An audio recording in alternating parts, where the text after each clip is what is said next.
reactions, corrosion and rancidity, right? So chemical reactions हमारे पास basically 6 type की हैं, that are combination reaction, decomposition, displacement, double displacement reaction, oxidation and reduction, right?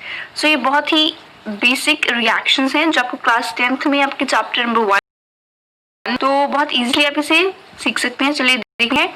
Combination reaction नाम से clear है, combination of something, combination of two substances to give one.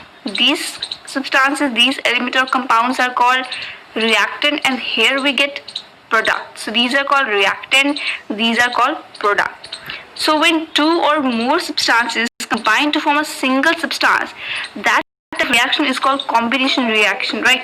जैसे हमारे पास एक है, A को हम ले लेते हैं C, कार्बन प्लस ऑक्सीजन. जब कार्बन कंबाइन होते हैं तो हमारे पास कार्बन डाइऑक्साइड बनती है.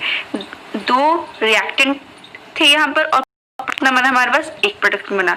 तो इस टाइप की रिएक्शन जहाँ पर रिएक्टेंट दो या दो से ज्यादा हों और प्रोडक्ट हमारे पास एक बने, that reactions are called combination reactions, right? तो एक और एग्जांपल देख लेते हैं. Calcium oxide plus water gives you calcium hydroxide, right? यहाँ पर दो रिएक्टेंट थे, हमारे पास प्रोडक्ट कितना आया, एक. तो अगली रिएक्शन है decomposition reaction. Decomposition reactions are basically the reverse of combination reaction. Okay, यहाँ पर क्या होता है, रिएक्टेंट हमारे पास एक होता है पर प्रोडक्ट हमारे पास दो या दो से ज्यादा हो सकते हैं. जैसे हम देखते हैं ए बी, हमारे पास क्या था, एक रिएक्टेंट था, वो ब्रेक डाउन होकर हमारे पास क्या बन गया, ए प्लस बी. एग्जाम्पल देखते हैं केमिकल रिएक्शन इक्वेशन से. हमारे पास है कैल्शियम कार्बोनेट, हीट करते हैं उसे, हमारे पास कैल्शियम ऑक्साइड और कार्बन डाइऑक्साइड मिल जाता है. यहाँ पर रिएक्टेंट हमारे पास एक है, प्रोडक्ट हमारे पास दो हो सकते हैं. तो this is just a reverse of combination reaction, right? So एक और एग्जांपल देखते हैं आयरन सल्फेट की. आयरन सल्फेट होता है तो हमारे पास iron oxide, sulphur dioxide and sulphur trioxide मिलता है हमारे पास. तो यहाँ पर देखिए रिएक्टेंट एक है और प्रोडक्ट तीन है, ठीक है? रिएक्टेंट एक हो, प्रोडक्ट ज्यादा हो, that reaction called decomposition reaction. It's a chemical reaction in which a single compound decompose into two or more simpler substances is called decomposition reaction. अगर हमारे पास रिएक्शन है डिस्प्लेसमेंट रिएक्शन की.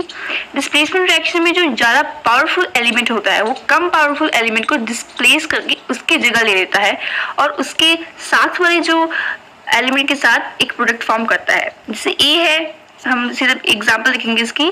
आयरन है और कॉपर सल्फेट है.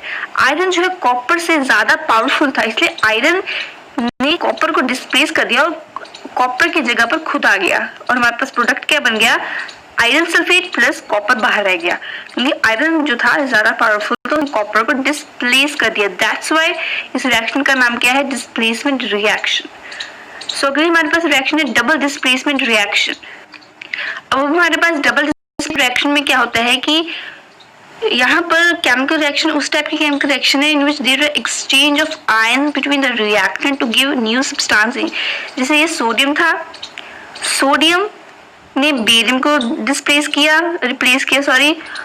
और barium ने sodium को रिप्लेस कर दिया. तो यहाँ पर बेरियम जो था सोडियम को रिप्लेस करके इधर आ गया तो बेरियम सल्फेट बन गया और सोडियम ने बेरियम को रिप्लेस किया तो सोडियम बेरियम की जगह पर आ गया तो हमारे पास NaCl बन गया. जहाँ पर आयंस एक्सचेंज होते हैं. एक कंपाउंड को बनाने के लिए हमें कैटायन और अनायन की जरूरत पड़ती है.